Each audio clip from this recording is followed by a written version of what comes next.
Hannah! Mark! What happened? When I got back from work, an astonishing scene unfolded before me. My daughter Hannah and my husband Mark were lying on the living room floor. Rushing over, I realized neither of them was breathing. Nearby, a rope and what appeared to be a suicide note were carelessly placed. With trembling hands, I picked up the note. The content I read made my head go blank. What in the world? Mark, taking Hannah's life. Then, unable to believe reality, I went through the motions of arranging their funerals. The police had quickly closed the case, assuming the note explained it all. Essentially, they concluded it was a murder-suicide. But that made no sense. Mark would never do such a thing. As I stood there in shock, a person came to visit. And then, an unexpected truth came to light. I immediately told the police, persistently asking them to reinvestigate. Eventually, the police, reluctantly, reopened the case. They came to my house later on. "We're sorry. It wasn't a murder-suicide," one of the officers said hesitantly. The two were. The facts that were revealed next filled me with disbelief. My name is Amy Smith. I'm turning 50 this year. I'm a working mom, holding a part-time job at a small local company. My husband Mark is 52, 2 years my senior. He works in the HR department of a small to medium-sized company, where he's a manager. We have one child, our 11-year-old daughter Hannah, in 5th grade. But Hannah isn't our biological child. She's adopted. Mark and I got married in our 20s, but we couldn't have children. We went through fertility treatments for a long time. But it was too much for my body, and we gave up before I turned 40. Instead, we decided to adopt. And that's how we got Hannah. Hannah grew up healthy, kind, and honest. Whether she's our biological child doesn't matter. We cherish her more than anything. Our family is no different from any other. In fact, our bond is even stronger. That such a horrifying incident could happen to us. I didn't want to believe it. No, I still can't believe it. But it did happen. "Mom, I'm home." Hannah would always come home in the evening, greeting me with her bright voice. Behind her, Hannah has been getting along with her classmates who are now close friends. Hello there. Hi. Welcome. It's Jake and Mia. Jake is a mischievous boy who's good at video games, and Mia is a diligent honor girl. Somehow they hit it off, and lately, the three of us have been hanging out more. They've gone straight into Hannah's room to enjoy some games together. You can hear their cheerful voices, and it's heartwarming. I'm in the kitchen, preparing snacks for the three of them. It's a pound cake from a bakery downtown, quite affordable. I wondered for a moment if it was too cheap, but then I thought better of it. No need to put on airs. Turns out, the school Hannah goes to has a lot of wealthy families. Due to several top-notch local businesses in the area, it naturally became a gathering place for company CEOs and the like. We got a piece of land from a relative of Mike's at a bargain and just happened to build our house there. We're not particularly wealthy. So, this was unexpected. At school events like parent-teacher meetings, many parents show up in flashy clothes, sporting high-end brands. I felt a bit out of place, a bit uncomfortable with the atmosphere. Me, with no brands to speak of, felt out of place, and conversations at parent meetings about overseas trips and fancy restaurants were all the rage. I clearly remember feeling somewhat uneasy. Therefore, it's inevitable that their kids also wear nice clothes and have developed tastes. Thinking about it, I felt hesitant to serve Hannah's friends snacks that were obviously cheap. But, there's really no need to serve fancy treats to kids. It's not good for Hannah to get used to luxuries from such a young age. I decided to cheer up, knocked on Karen's room, and went inside. Today's snack is pound cake. Enjoy, everyone. Cheers from the kids. Lucky. Thanks, ma'am. Thank you. Jake's eyes sparkle with excitement, and Mia thanks me sweetly. Mom, thank you, Hannah smiled. Regardless of adults' conveniences, children are innocent.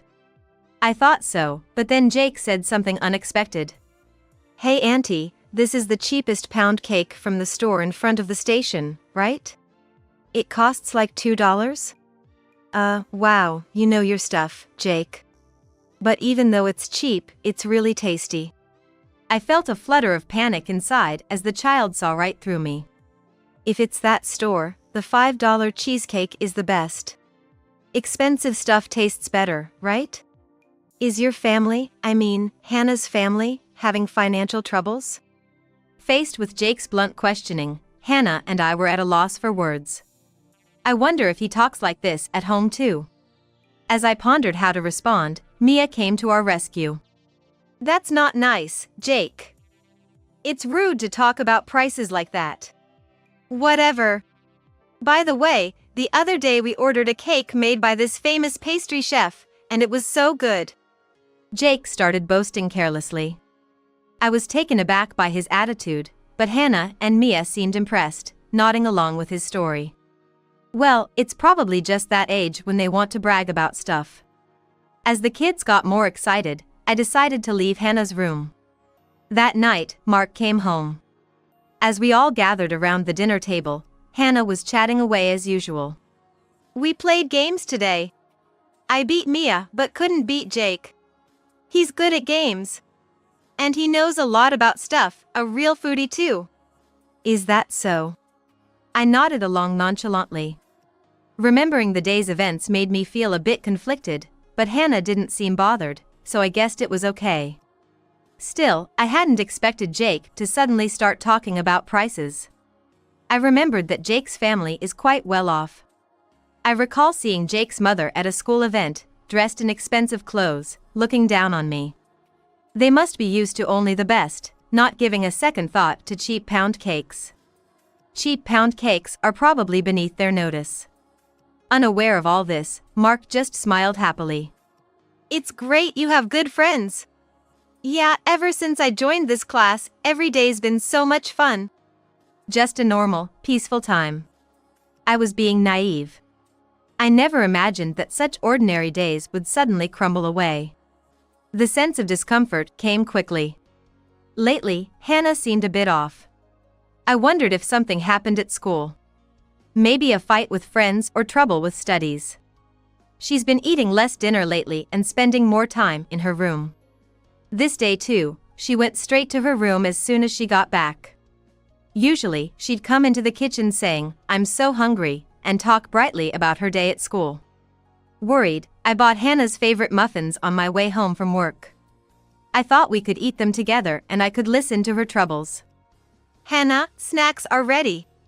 Imagining Hannah's happy face, I opened the door without knocking. Wait, don't come in. Hannah cried out in panic, and something fell from her hand. Sorry. What's this? I picked it up. Then, Hannah turned pale as a ghost. It was a pregnancy test. The positive line was clearly visible. What's this? What is it? I couldn't believe what I saw and my voice trembled. It's... Hannah stopped speaking and remained silent. No matter how much I pressed, got angry, or whatever I did, Hannah wouldn't speak. She only nodded when I asked if the test was hers. So, Hannah was pregnant. I couldn't believe it. Sure, Hannah had started her periods this year. But she's still a child. I've heard that some precocious kids already have boyfriends, but Hannah wasn't like that. She wouldn't say who the other person was. Could it have been forced on her? The thought made my skin crawl. What kind of person would do such a thing to a child? I persisted until the last minute, hoping Hannah would talk, but it was no use. Finally, Hannah broke down crying. At that point, there was nothing more I could do. I proceeded to prepare the dinner I had abandoned and took care of Mark when he came home. The dinner table, usually lively, was quieter than it had ever been. Hannah hardly ate and quickly said, "I'm going to bed," before retreating to her room again. Hannah, wait. We're not done talking. Calling her back was futile. She wouldn't say a word. Eventually, Mark sensed something was wrong and asked, "What happened? Both of you were so quiet at dinner." Did you have a fight? At Mark's words, I let out a deep sigh. The truth is, I decided to confide in Mark. This was too big for me to handle alone. Mark was shocked when he heard. No way! Are you sure it's not a mistake? But I saw it with my own eyes. And Hannah herself said, "It's mine." Mark grimaced and exclaimed, But Hannah is still a grade schooler. Who could she have? I mentioned something that crossed my mind. Remember, there was an email about a creep hanging around near the school, warning us to be careful. I don't want to think about it, but maybe. It's possible. Maybe she was approached by a creep on her way home. Mark nodded. Right. That's why she can't talk about it. But if she really is pregnant, this is serious. We need to take her to an OBGYN. Yeah. And I'll try to talk to Hannah too. Depending on how things go, we might have to go to the police. The word police made me dizzy. This has turned into an unbelievable situation. But we need to catch the perpetrator quickly. I can't forgive someone who would do this to a grade schooler. We must act immediately. Fortunately, tomorrow is Saturday, and everyone is off. I'll persuade Hannah to go to the hospital and the police. We were determined to do this. The next day, after breakfast, I was about to talk to Hannah when my phone rang. Hello? What? It was my boss calling. Apparently, there was a problem, and he asked if I could come into work. There are only 5 of us at work, the boss and his wife, 1 full-time supervisor, and 2 part-timers, including me. Normally, part-timers don't work on weekends, but they needed help for a few hours due to a shortage of staff. But I was hesitant, but they said it would be over by noon, so I reluctantly agreed. I explained the situation to Mark and told him I was going to work. Mark understood and said, "While you're gone, I'll try to talk to Hannah." I was worried. The work was supposed to be a correction of a ordering mistake and end by noon, but it went until 3 p.m. I wondered if Mark and Hannah were waiting for me, tired. I rushed home, saying I'm back, but no one replied. Feeling suspicious, I entered the living room. Then, I was faced with a shocking scene. Hannah and Mark were lying face down. Hannah! Mark! What happened? I rushed over, but both were lifeless. Nearby, there was a rope and a paper that looked like a suicide note. The note read, "I'm sorry. I was the one who violated Hannah. I don't expect to be forgiven. I'm taking responsibility and leaving this world with Hannah." My mind went blank reading it. What does this mean? Mark was the one who got Hannah pregnant. And to take matters into his own hands. I shakily dialed 911 for an ambulance and the police. Indeed, both were dead. Standing was all I could manage, overwhelmed by the events. This is a nightmare. It doesn't feel like it's happening in reality. Amid my confusion, the police proceeded with their work emotionlessly. A scene investigation was conducted immediately, and I was taken to the police station for questioning. There, I had to talk about things I could hardly bear to say. That Hannah wasn't my biological daughter, that she was pregnant, and that we were planning to go to the hospital and the police. After being detained for a long time and talking non-stop, I was naturally exhausted. I was still in shock and my mind was foggy. It was then. The detective facing me, an older man, looked at me with sympathetic eyes. Your husband must have been panicked. Going to the hospital would mean tests, and then it would come out that he had a relationship with your daughter. At those words, I fired back, heatedly. My husband is not like that. It's some kind of mistake. Ma'am, I don't want to say this, but these kinds of incidents are surprisingly common. She's not your biological child, right? It's possible that the adoption was with that intent from the start. I was shocked by the detective's insinuation. That's awful. How can you say such a thing? Both my husband and I have cared for Hannah dearly. It's unthinkable that he would adopt her with such vile intentions. As I said this, the detective's expression grew even more pitying. Well, you'd want to believe that, but men can have sides to them they don't show their wives. Mark wasn't that kind of person. I wanted to say so, but my mouth just opened and closed. Fatigue and anger had reached their limits, and I could no longer speak. It seemed that from the content of that suicide note, they had concluded it was a murder-suicide. Despite it being unthinkable. No matter how much I protested, the police wouldn't listen. Because of this, no further investigation was conducted. Eventually, Hannah and Mark's funeral took place. Even as I went through the motions, I still couldn't believe it. It felt like this was all just a bad dream. My mind was constantly foggy, as if covered in a haze, but with my parents' help, we managed to get through the funeral. Hannah's school friends, especially Mia and Jake, who were close to her, had come. Mark's friends and colleagues were there too. Everyone was overwhelmed with grief. But, given the nature of their deaths, it was undeniable that they were treated like a sensitive subject. Despite not wanting to hear it, I caught snippets of murmurs from the mourners. That husband, seems he could only love little kids. And then with a child not related by blood. What a terrible incident. I wanted to scream out that it was all wrong. Why did it come to this? There's no way Mark could have done such a thing. Something must be terribly wrong. But I was powerless to do anything. I've been unable to sleep or eat for days on end. I've become completely emaciated. My life had been so ordinary up until now, why did it come to this? I couldn't muster the energy to do anything as time just passed by.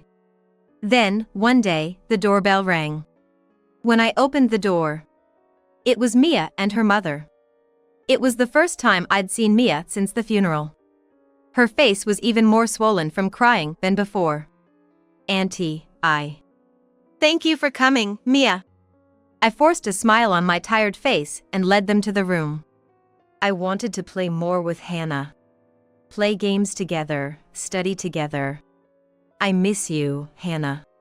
Hearing Mia's pure voice, I too felt tears threatening to spill over. But then, something changed. Mia began to sob more and more violently. I'm sorry, I'm so sorry. It's my fault. What do you mean? How is it your fault, Mia? Silently, Mia's mother spoke up. Actually, there's something Mia told me. And then, she shared a shocking truth. So, that's what happened. Thank you for telling me, Mia. After hearing the story, I was stunned. This fact should be reported to the police, Mia's mother said firmly. But I looked down. But, it seems like they've already processed it as a murder-suicide. Then, Mia's mother said something unexpected. I have a relative in the police force. I'll talk to them and see if they can somehow get it reinvestigated. Auntie, please ask them on my behalf too. It's just too sad for Hannah and your uncle if it ends like this. Mia pleaded with tears in her eyes. Their words moved my weary heart just a bit. Okay. I want to uncover what happened to Hannah and Mark. Since Mia and her family are willing to help, I must gather my strength and do everything I can. A few days later, I was at the police station to talk about the facts Mia's family had shared. I succinctly relayed the information to the older detective I had spoken with before. That's why I don't think it was a murder-suicide. Please, reinvestigate, I pleaded. However, the detective frowned. We can't just reopen the case like that. The investigation concluded as per your husband's suicide note, he said, sounding irritated. I pleaded with the detective, who looked annoyed. Please, I'm begging you. I persisted, but his response didn't change. He even started saying things like we're busy with other cases. Left with no choice, I mentioned the name of the police relative Mia's mother had told me about. I've spoken to them, I said, and the detective suddenly turned pale. Excuse me a moment. He left and then returned a while later with someone who appeared to be his supervisor. Suddenly, his tone changed to polite, and he said, we will reinvestigate. I was surprised. Mia's mother's police relative must be quite influential. Regardless, I was grateful. I breathed a sigh of relief. Then, the situation took a significant turn. Later on, 2 police officers came to my house. Their demeanor was different from before, almost apologetic. As I led them to the living room, they suddenly apologized. We are sorry. We had been pursuing the investigation under the assumption of a murder-suicide, but it wasn't that. Just as I thought, I murmured. One of the officers, with a solemn face, informed me. The 2 were taken from us by a third party. The police, having conducted a reinvestigation, checked everything. They took fingerprints in the house again, reviewed belongings and security camera footage, and conducted interviews in the vicinity. As a result, they saw a car belonging to the true perpetrator on a security camera near our home. It was Jake's parents, Riley and Silas Ellington. They were the ones who had taken the lives of Hannah and Mark. In fact, Jake was the one who had impregnated Hannah. The confession I heard from Mia that day went back several months. Curious and knowledgeable, Jake, influenced by adult movies and comics, had awakened sexually.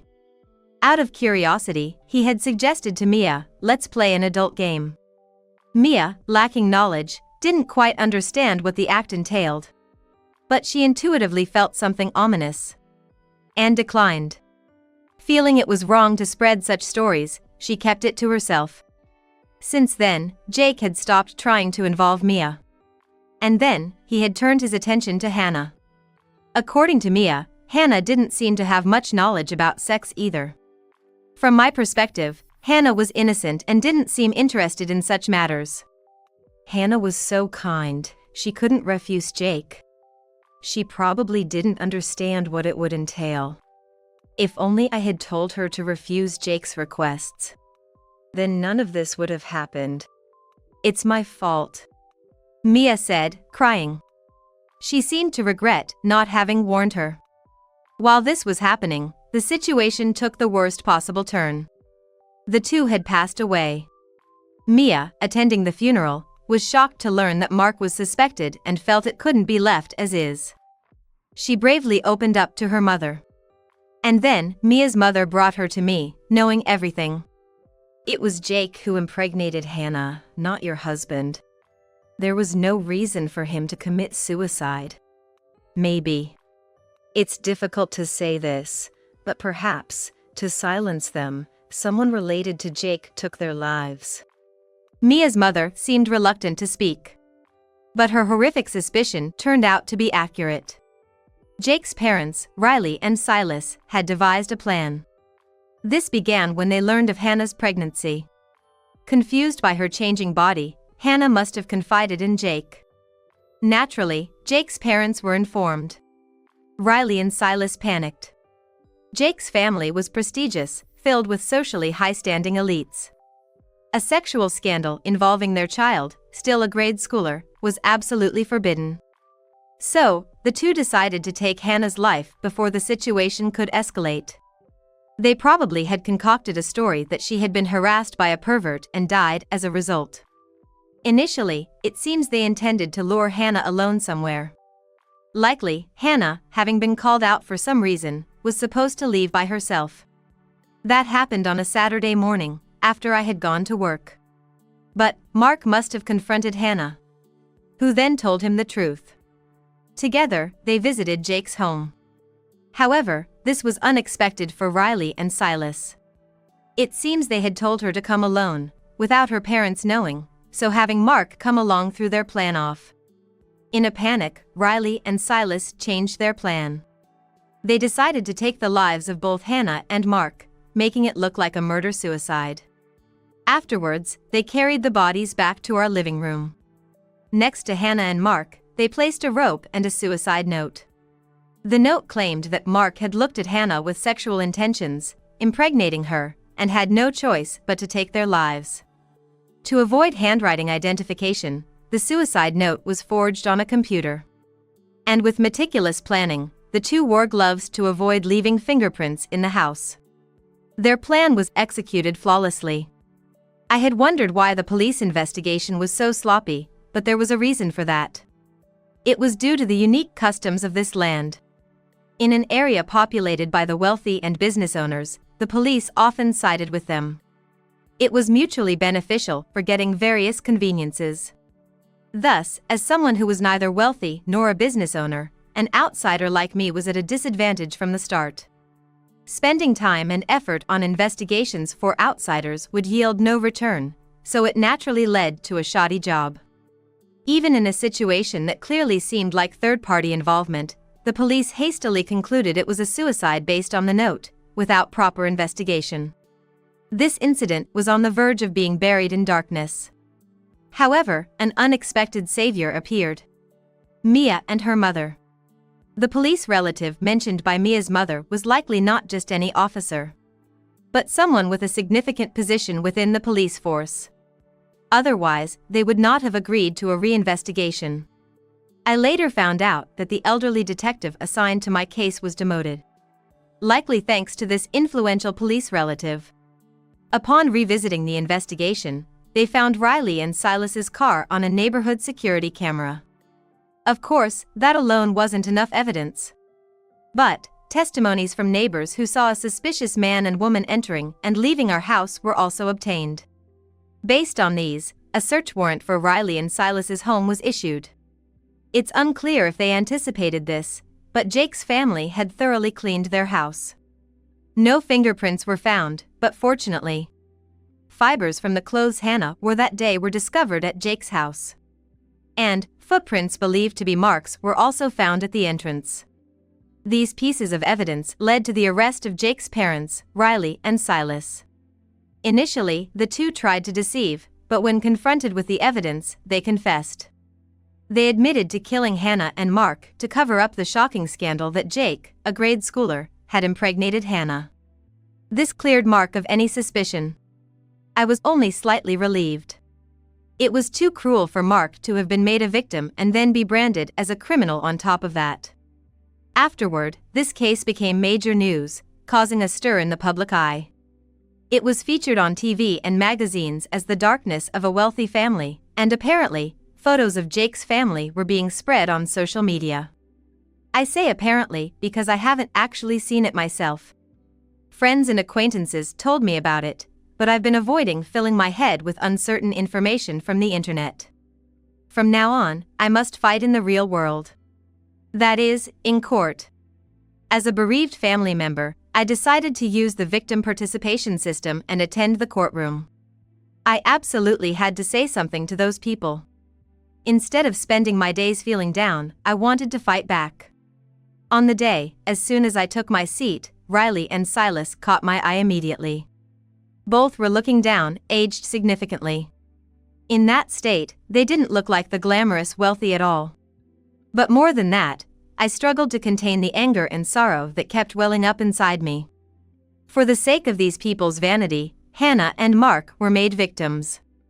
I could never forgive them. Prompted by the judge, I gave my statement. Hannah was not our biological child, but we raised her with love and care. Can you understand the grief of having her taken away suddenly for such an unjust reason? Moreover, you plotted to take my husband's life and smear him as a criminal. For the sake of appearances, to hide your child's wrongdoing, you took the lives of two people for such a trivial reason. I can never forgive you. I wish for the death penalty. After I shouted that, the courtroom fell silent. Riley and Silas were pale and trembling. Perhaps now, they've realized the magnitude of the crime they committed. But it's too late. Repenting after taking lives is meaningless, everything is too late. If possible, I want them to return the 2 lives they took. If that's impossible, I wish for Riley and Silas's lives to be the compensation. And then, the verdict was announced. As requested, the 2 were given the death penalty. To be honest, I felt somewhat relieved. It's uncertain when the sentence will be carried out. Riley and Silas will spend their days in fear until that day comes. Hannah and Mark will not return, but I hope they understand even a fraction of the fear they caused. For such trivial reasons, the two who were taken are truly pitiful. And there's another person involved in this incident. Jake. Though he wasn't directly involved in the act that took Hannah and Mark's lives, he did impregnate Hannah. The bodies have been cremated, so confirmation is impossible, but Jake confessed, and his parents' testimonies exist. However, Jake is still a minor, a grade schooler. Children under 14 cannot be penalized. Therefore, a notification was sent to Child Welfare Services, and he was placed in a care facility. Now, he's confronting his sins, crying in regret. He's still a child, but he hurt Hannah due to his desires and curiosity. I hope he never forgets that. And I wish for his sincere repentance. Afterward, I reported the trial's outcome at the graves of Hannah and Mark. Mark, your name has been cleared. Hannah. I'm sorry, I couldn't protect you. But they received the death penalty. It doesn't bring you back, but I've avenged you. So, please rest in peace. As I said this, the flowers I had just placed trembled a little. It might have been the wind. But it felt as if they were responding to me, and tears welled up in my eyes. Then, 20 years passed. Now, I live far away from that land, in a big city. Staying in a place filled with memories of Hannah and Mark was painful, but more than that, I grew tired of being in a land dominated by the wealthy.